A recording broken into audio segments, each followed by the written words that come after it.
Hey, welcome to another episode of Recoiled, where I have Liberty Hill Precision firearms. Stay tuned.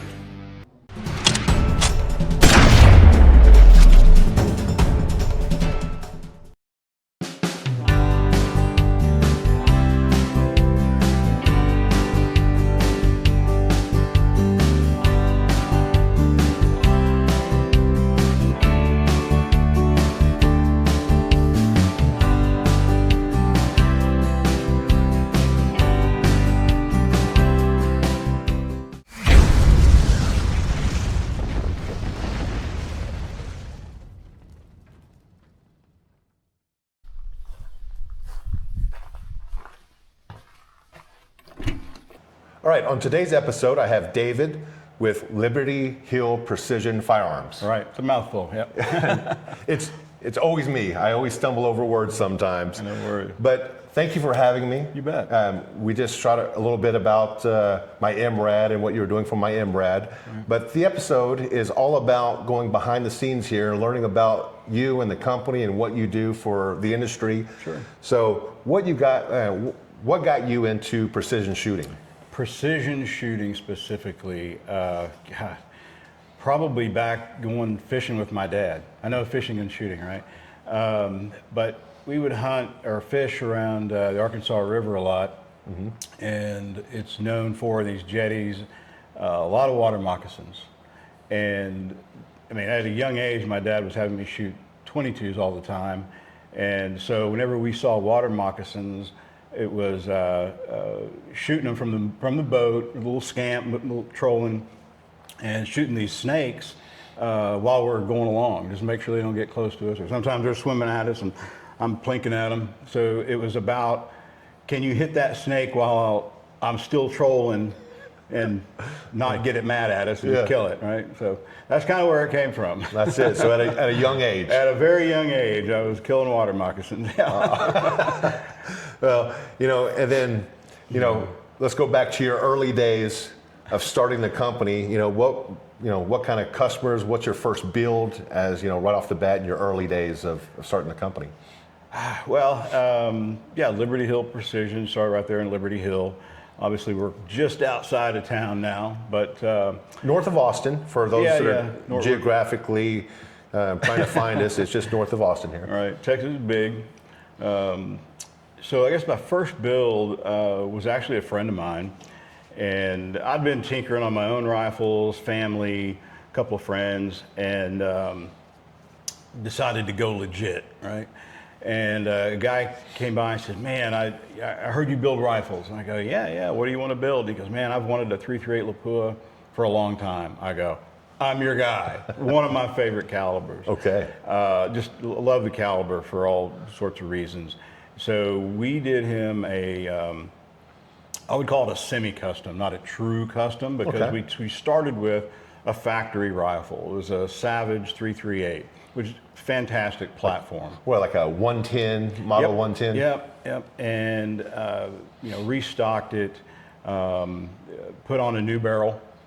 The barrel was good. It was a decent barrel, but I like to go a little bit heavier, a little bit more length on them, and get a little better velocity out of it.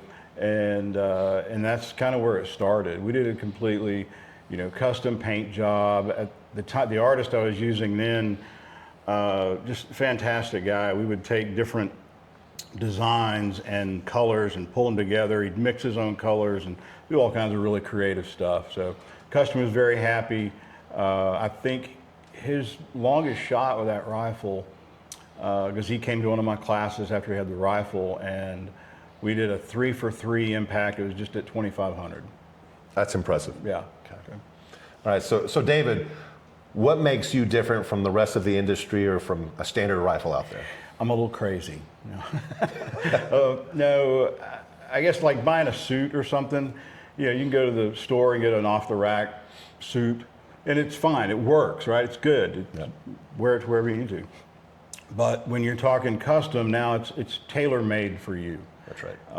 And that's really the key to the game. In fact, my motto is, if you can dream it, I'll build it. And we've built a few things for some people we had to sign NDAs for. One was a 6-barreled 12 gauge Wow. Yeah, that was a challenge. Like a Gatling gun, kind of a 12 gauge? No, or? it shoots all at the same time. Okay. Yeah. Yeah. So that was an interesting build. Yeah, but if you can dream it, I'll build it. Fantastic. So as long as it's legal, and if the ATS Washington, they always are, it's completely legal. So, Sure. But yeah, if you can dream it, we'll build it and custom fit it to you. And that's a big thing about. We're all different shapes and sizes. I mean, you're like 7'7". I'm a giant. I'm 4'11". The rifles aren't going to fit us the same off the shelf. Different length of pulls for different people. I mean, cheeks are going to be different. Everything's different. Everything. And so they make it for the average person. And like between us, the average doesn't exist, right? That's right. So having something custom made where it's modeled to that person is very meaningful. There's one thing. I love shooting guns, right? And I go and see all these custom guns, and that person always offers, "Oh man, get behind my gun and shoot it." I don't, right. Because I'm like, it's not going to do me the service, because it's not going to fit me, and it's just going to be uncomfortable.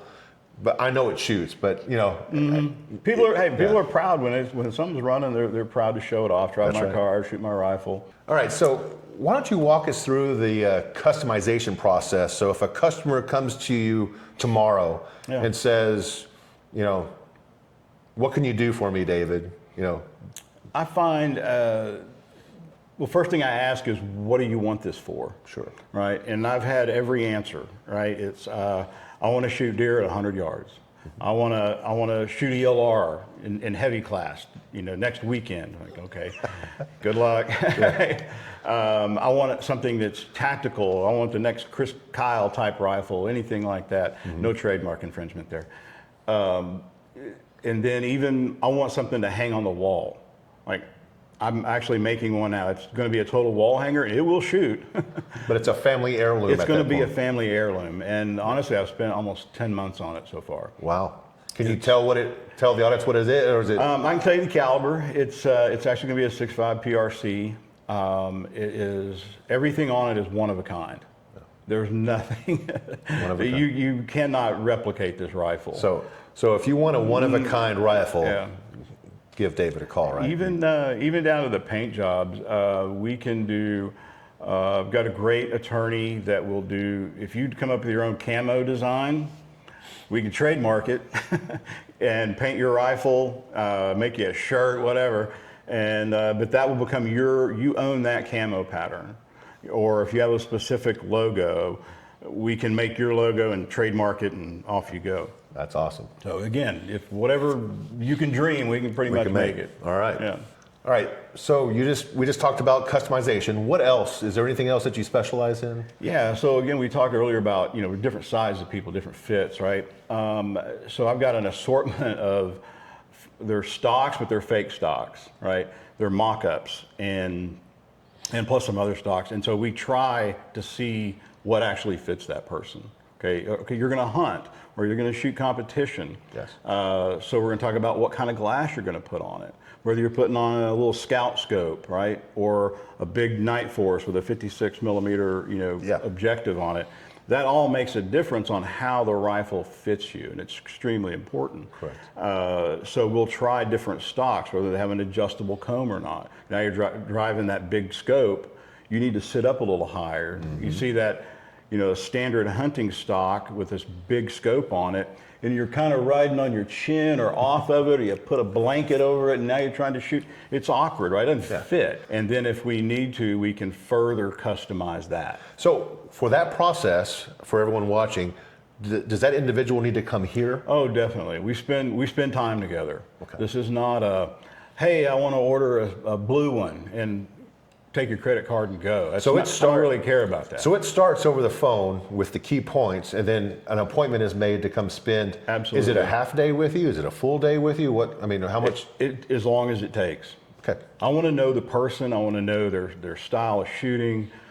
We may go to the range and see how well they shoot. All right. So David, what do you see out there that's becoming more and more popular caliber-wise?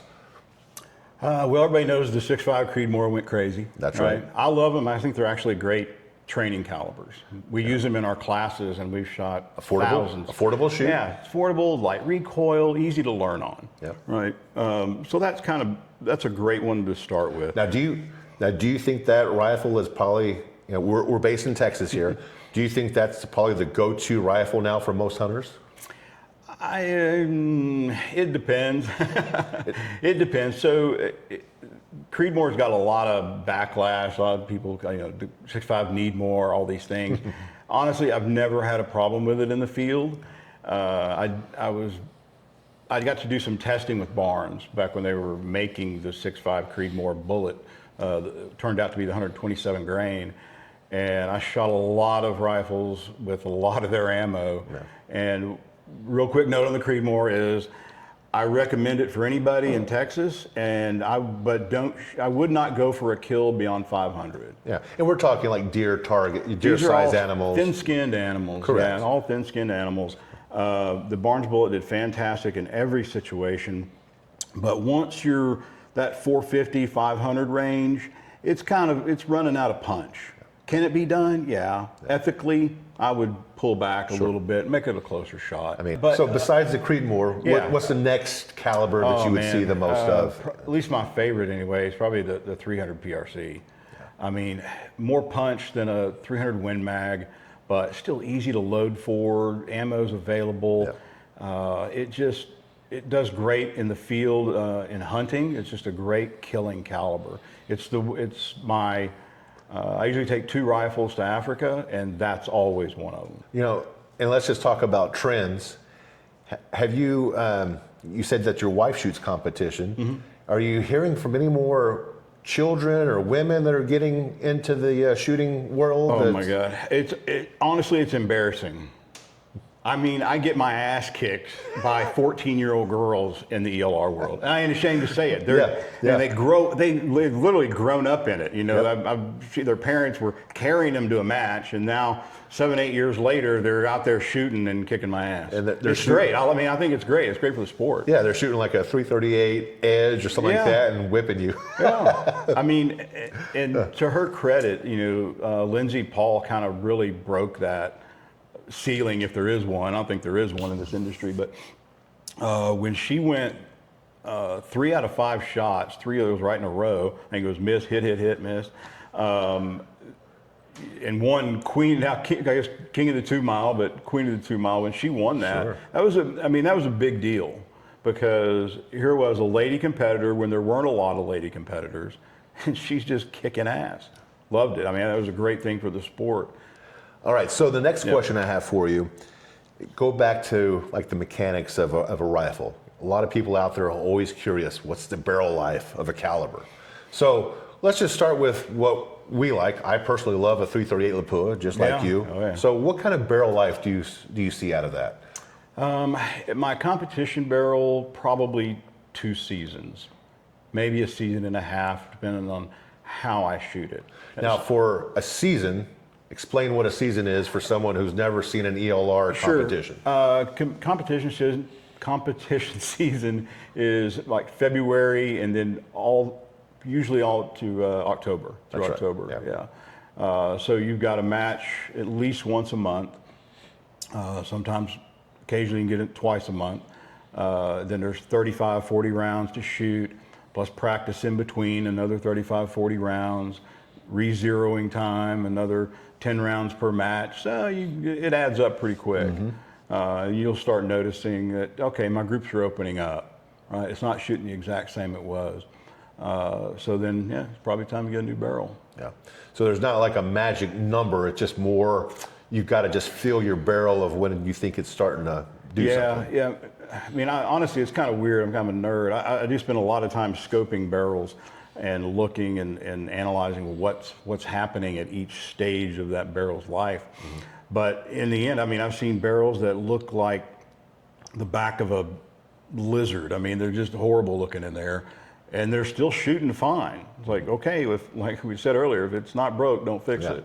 If it's shooting, it's fine. Yeah. If you're losing velocity, or your velocities are opening up and the group's opening up, okay, clearly it's about time. Because every barrel, I think, will have a different life. If I'm sure people are yelling like, "Wow, is it 1,000 rounds? Is it 1,500 rounds?" You don't know until Yeah, and honestly, don't worry about it. Yeah. I would say don't worry. If it stops shooting well, it's time to change. That's right. But if you're that guy that goes, oh, I'm not gonna shoot that caliber because it's a barrel burner. Okay, well, if the cost of a barrel is cheaper than the 4,000 rounds you just shot, get the new barrel. Who right. cares? I don't care how fast you go. You can run in, your 708 at 3,300 or 204 Ruger at 3,400. Burn it out. Get another barrel. So the moral of the story is, it's a tool. Use the tool for what you're using it for, and then when it's done, replace it. Yeah, it's a replaceable part. Yeah. People out there, they're always curious, what kind of glass, what kind of optics do you put on something? And again, let's talk in the world that we play in, the ELR, extreme long range. Yeah. What's your go-to glass? Night Force has been my go-to for a long time. I've run pretty much everything from Athlon, even Burris and Bushnell, and I've tried them all. Why not? But I've settled on the Night Force. They're just durable, can beat the crap out of them, and they just keep going. They're good glass.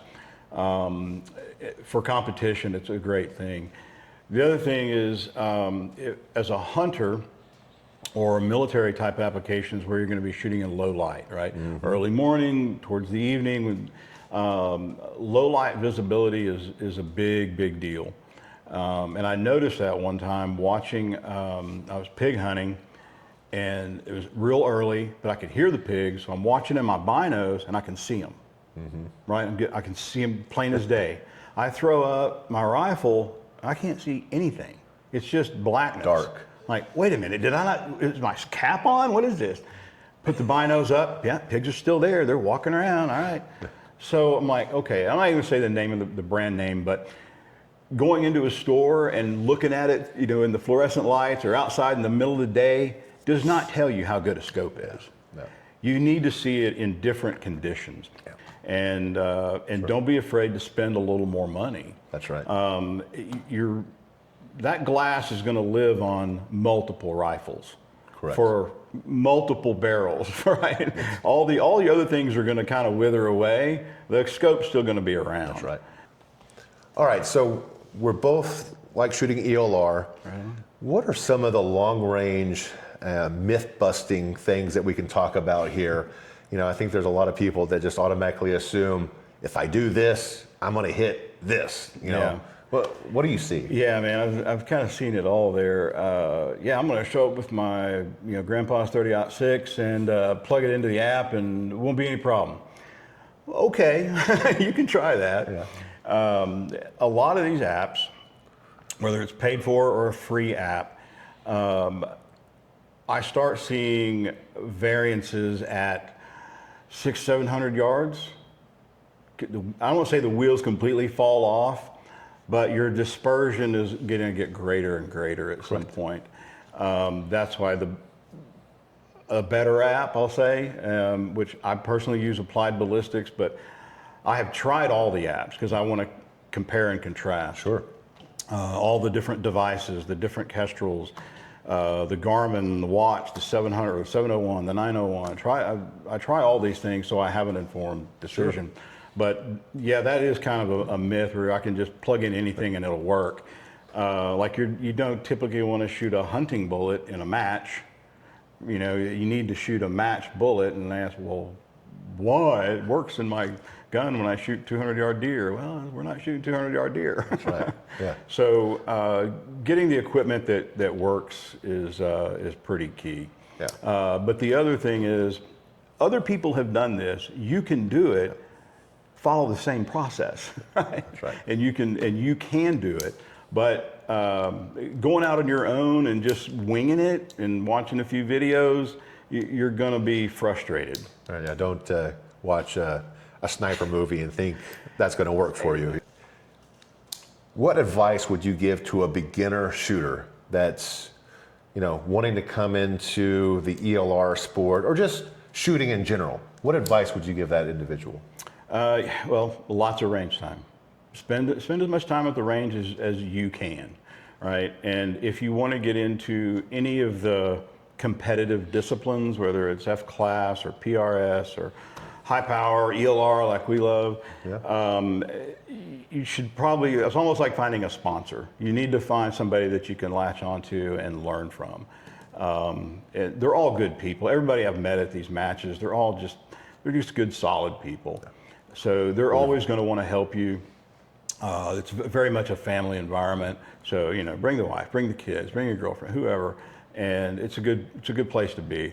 But range time is it. Range time, you need trigger time. I agree. So what kind of range time should a new shooter spend? You know, as much as possible, right? Yeah, as much as possible, but never be afraid to shoot in the wind. If it's a windy day and maybe even misty, whatever, get out there. Because one, I guarantee you there'll be fewer people because they're afraid to shoot in the wind. Get out there and shoot in the wind and see and observe what your bullet does. The objective is not to go out there and hit the target. That's the misconception. The objective is to get out there on the range and observe what your bullet is doing. That's right. Based on the data that you're using.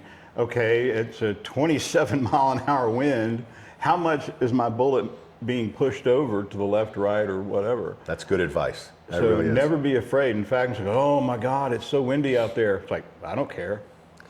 I teach this in the classes. We spend several hours on this, getting the Kestrel out, and I ask everybody, okay, what's the wind doing right now? How fast is it? Yeah. And well, I can feel it, but I can't quite hear it. Well, that's probably under 6 miles an hour then. If you can feel it, but you can't hear it, it's under 6. Okay, so now we've kind of established that. What is that mesquite tree doing? What size, how big of a branch is moving? Is that only the small branches moving, or is the bigger branch swaying now? And you start picking up these cues on your environment and lock that into the brain housing group. And suddenly you've got this entire library. Okay, broom grass by the target swaying like that. I know that's 8 miles an hour. I've seen that. That's 8 miles an hour. And that takes range time. And that takes range time. Yeah. All right. So I want to talk to you about a build that just stands out for a customer, and I think this is it. Right? I think this one qualifies. Yeah. So tell us. This one stands out. Friend of mine, it was the first rifle I built for him, and he had a crazy design. I think his roommate in college actually was one of the guys that designed the Mandalorian costumes and the look and all that stuff for Disney. I didn't get to meet that guy, but he's out in LA. Anyway, they were college roommates, and he obviously loves the stuff, the Mandalorian, the whole Star Wars thing, Boba Fett, all that stuff, if you're familiar. And so he wanted a themed rifle. So we all have all this fan art and colors and so forth. It's just a 6.5 PRC. The barrel is what we call plus PED, so you can run some pretty hot loads in it. It's done in a long action, which is a little different because most 6.5 PRCs are in a short action. Yep. But I want to make sure I can load that bullet all the way out there. Well, you can load it way out there now. Yeah, no issues. So I took the time, did some research about the colors, the hues, the hues, all these things, the language. It's even got their made-up Mandalorian language on here. Yeah. So everything is on here. It's pretty wild.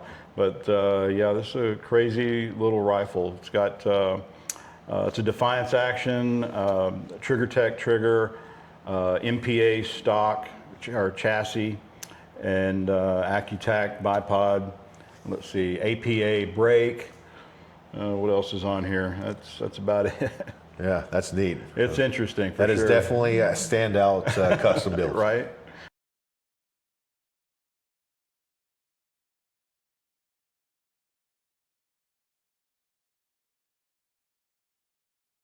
All right, so let's talk about this barrel that we have here right now. All right. Well, new barrel from a great little company here in Texas, Schneider Barrels.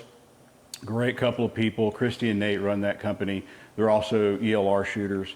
You can't say enough good things about them. They're just great customer service, Nate does a fantastic job on these barrels. So what we did for this is the MRAD barrel is a good barrel. It's a great barrel for the MRAD system in Barrett, but shooting competitively to give us a little more edge, we've taken a Schneider barrel, 32-inch finished length, and got the barrel kit from Barrett and made it a MRAD barrel now. Perfect. So, and this is my custom MRAD going on my MRAD. So this is a barrel for me for competition. right on. So I'm looking forward to it. We did a little testing today. We shot some of your ammo that you had for your standard barrel. And how much faster was that? You fluted that. You throated that barrel for me. Yeah, that was a throated barrel. And with that, with this new barrel, and with the exact same loads, it was running 120 feet per second faster. Same load. Same load. Right, same. So it can do quite a bit. Speed isn't everything, but it does help. And so right now, what are you doing? I am measuring where what's called the lead is. And we do this little kit, and we put in the bullet you're going to shoot in a little piece of brass that we prepared, threaded it so it goes on the coal gauge, and drop in your bullet. And I just put it in there, pushed it up against where the lead's at, and then we'll take a quick measurement. Make sure we're zeroed out. And we are currently at 2.951, and we're going to add about 80 thousandths to that. And the purpose of all of this? The purpose, so you want to take a look at this, our little dummy round. It enables you to load this at an optimum length, right? The more bearing surface, the more drag you have across the brass. So the optimum place to start loading is about right there, where the junction of the neck and the junction of the boat tail are about the same place. So right now, if you're loading this bullet, you're way down in here, right, in the factory chambering. But when we do a custom chambering, we enable it to seat that bullet a little further out and give you more room for powder, more room for optimum drag on your bullet, and hopefully go a little faster. Perfect. Yeah, my problem that I was having with my MRAD, with the standard barrel, I was only able to get 2750 using lighter bullets. And in the ELR game, you want to have heavier, faster bullets to get out there because you're easily shooting over a mile quickly. So this is the whole process of why we're doing this. So off camera, I kind of prepped the barrel a little bit, cleaned it out, and now we're going to use a 338 uni-throater and do what I said. We're going to push that lead out, make the free bore a little bit longer. Okay. These kits are easy to come by. You can anybody can order a uni-throater and the hand turner. Maybe get some dummy barrels or old barrels to practice on the first few times you do it. This really comes down to the touch of feel by now for you. It really is. I've tried to do this in a lathe, and even in a lathe, you get a sense of where the reamer's at. But with these, there's so little metal that you're actually moving and cutting away that I need to feel it. I need to see what's going on. And even there, it's just a very minor amount of metal so far. Barely see the shavings, but I could feel it. I was engaged with the lands there.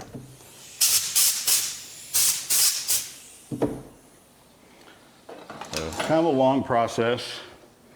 You got to take your time because while I can take some off, I can't always put it back. All right, so that shows what we've cut so far. You can see that fresh cut into the metal. Because I didn't really clean the barrel before. I wanted to leave it a little dirty so I could see that. Yep, I see. There you go. And then that's the lands. Those are the lands, and that sloping, that 30-degree slope is called the lead. That's all your free bore right there, that little nudge. And and then that's where your neck is. Brass on your neck sits right there. Wow. All right. And what is this that you're doing? So it's a little called Daikin blue. So I'm going to put that on the lens, and I'm going to be able to see not only clear where I'm cutting, but also where that bullet is touching. Specifically, make sure we're not out of round, which we shouldn't be, but make sure everything is nice and centered. Awesome. All right, so I'm here with David. This is my personal MRAD, Barrett MRAD. I was having issues with just the standard barrel and running small velocities because I wanted to get into ELR shooting competitively. So David, give us a little take of what you can do with this barrel in a standard MRAD if anyone out there wants to shoot competitively. Yeah, if you got an MRAD, which is, by the way, a great platform, and I enjoyed working with them. But that 338 barrel, if you're going to get into ELR and start shooting, mile and beyond, you're going to need to push it a little faster, a little bigger bullet. You're going to have to get in some hand loading and push it a little faster, a little further. So what I like to use is Snyder barrels. They're a great company, and what we've done is we've taken that, what was it, a 26-inch barrel? It was an original factory 26-inch barrel that I gave to you first. Yep. And another thing is, he basically saved me too from having it explode in my face because there was a defect in one that you found. You're right. So we got a new 26-inch barrel from Barrett. And what did you do to that barrel? We just did a throat job on that. We extended the throat or the lead way a little further out, gave you more free bore, allowed you to load your hand loads, seat the bullet out a little further, so a little more powder. Yep, and that did the trick. I mean, I've been, doing well in competition. Doing really well. And that got me up to 2,800 feet per second for a Lapua, which is still theoretically slow in this game. Yeah. But it's been consistent. For a 26-inch barrel, it was running pretty good. But I want to be a little bit more competitive, so this is a step up. So what's the twist rate in this one? So we're going now, I think that one was a 9.3 or a 10. It was a 9.4. 9.4. So Factory. This was a 1 and 8, so 8 twists, a little faster, which is going to carry you through the transonic to subsonic better, right? Less of a distraction or less of a change in your data. So we got a 32-inch barrel on here, so much bigger, sticks out a little further, and a touch heavier, not fluted or anything, so a touch heavier. Got on the Barrett website, got their kit, and took it over to the lathe, tuned it down, made a nice change to the Barrett, giving a little more ELR competition. Correct, and that's really what we want to do. Is if you want to be competitive, everyone has a 30-plus inch barrel, right? Yeah, pretty much. And what's your experience in ELR? Wow, I started maybe 2017, I think is when I got started. Basically at a friend's ranch, we were just seeing how far we could shoot and kind of figured it out from there. Yeah. But yeah, heavy class, light class. Wife shoots light class, trying to get her into heavy, but we'll see. Yeah, and for those who don't know, there's 2 divisions in ELR. You have a light division, which is 33 caliber or less. Right. 26-pound weight limit, which we weighed this gun in at, it had the Phoenix bipod on it, but 23 and change, so it'll probably end up being about 22 pounds. Yeah. So it's almost about a pound heavier than my factory barrel. Right. And then the heavy division. Heavy division, so it's typically 375 and up. That's right. Up to 50 cal. But people can shoot less than that, right? If you can shoot less than that. There's nothing that states that you can that you don't have to use a 375. There's not a min. All right. There's just up. People have done well with 300 Norma and 300 PRC, and have done competitively. They've done pretty good. It's just a chance to shoot in another class, extend the range on your gun, just see what it can do. You're there, pay the fee, shoot in both classes. Why not? Well, more rounds down range. We're going to see how this one works, but appreciate it. You betcha, brother. All right.